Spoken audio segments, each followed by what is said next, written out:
F1 2022. Max Verstappen starts on pole. The world champion carrying on where he left off. Red Bull totally dominant in qualifying. Max Verstappen ahead of Sergio Perez. Lewis Hamilton's quest for redemption starts with a third place on the grid here. Not bad considering how far Red Bull are ahead. Sainz fourth, Leclerc fifth. Norris gets the McLaren into sixth place. That's not a terrible start to his season. He'll have quite a lot of promise there. I think George Russell starts seventh in the Mercedes. Esteban Ocon will start eighth, narrowly out qualifying his Alpine teammate Fernando Alonso.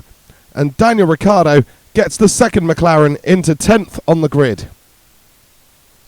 Then looking behind them, we've got Bottas on his debut for Alfa Romeo. Stroll in the Aston Martin. Then Guan Yu Zhou debuting. He is in 13th place. Sebastian Vettel, a little bit disappointed of his qualifying performance, only 14th on the grid. He'll hope his race can be better. Mick Schumacher just out-qualifies his new teammate Kevin Magnussen.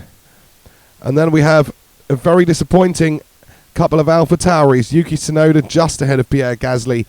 And finally, rounding out the grid, it's the two Williams. Alex Albon, returning to the grid, out-qualifies Nicholas Latifi. And be interesting to see what happens from here. It's a fairly Noah's Ark grid. It looks like there could be a good battle between Ferrari, Mercedes and McLaren. We'll see.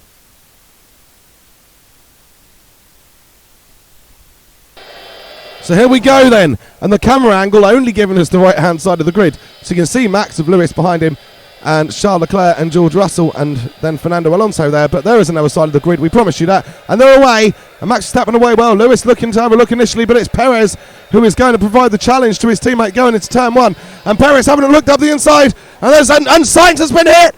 And Sainz has been hit by Alonso, who just launched into that. Hamilton is caught up in that as well. Norris, Sebastian Vettel all the way from 14th to 5th. Leclerc, you can see, has got a twisted, distorted nose, so he's carrying damage. So has that just taken both Ferraris out? Well, we shall see. Leclerc looks to be getting on with it at the moment, but Perez has finished his move. He is leading the Grand Prix, so Perez ahead of Verstappen. If he can hold on to this, he'll be very, very happy. He supported Max very well last year, especially towards the end of last year. Lando Norris is up into third place, so he'll be very, very happy with how that started. Bottas is fourth, but he's got no front wing. So there was still more fallout we saw from that incident. And there's Bottas, and Leclerc went to go the wrong side. And, well, Bottas had to go somewhere. But Leclerc and Russell's having a look. Russell is clearly determined to pass Charles Leclerc, and Leclerc is now boxed in.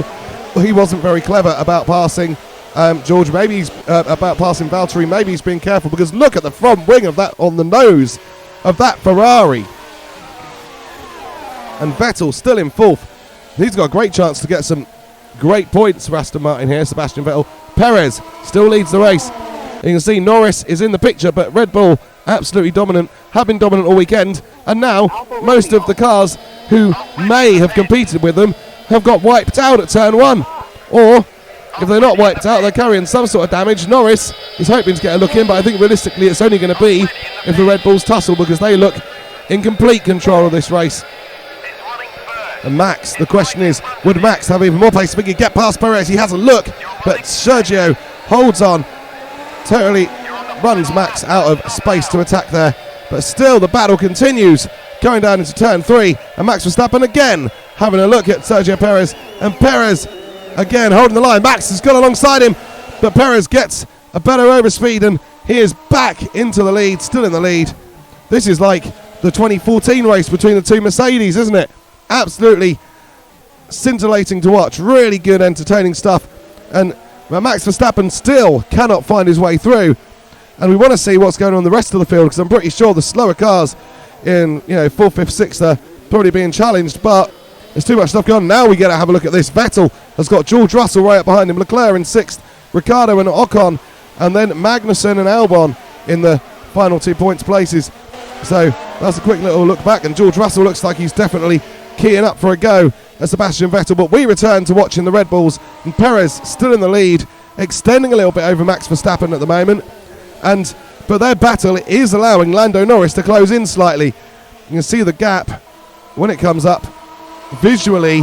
is quite a bit closer than it was last time around. Max Verstappen's got his final opportunity here to go for the lead. He is having a serious look, and Perez holds on. We believe we can't see Max. Where is he? Yes, he is behind Perez. So Perez holds on. Sergio Perez. Max is coming for another run, but Perez does hold on to win by 0.194 seconds. Lando Norris, good solid start to 2022, finishes in third place.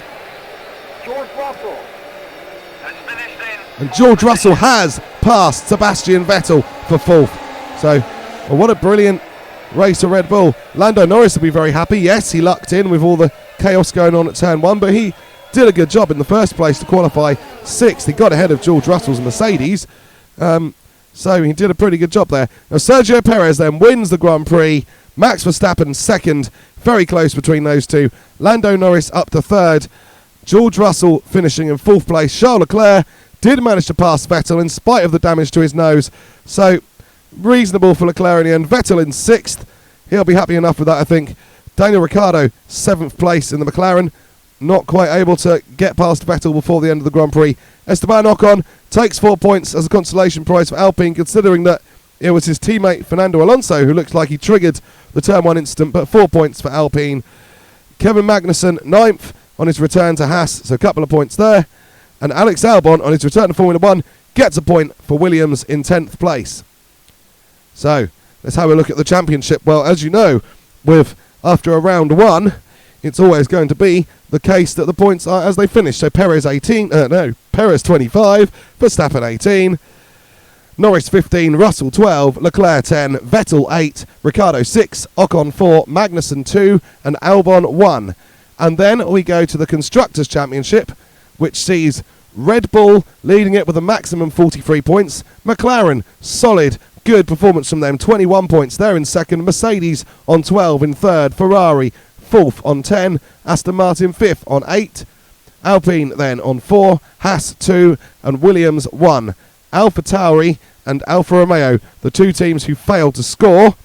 And let's have a think, because Lewis Hamilton's quest for redemption after losing the championship on the last lap at Abu Dhabi, it looked reasonable. He looked like he got the maximum out of the car in qualifying, but then to get taken out in the first corner clash that he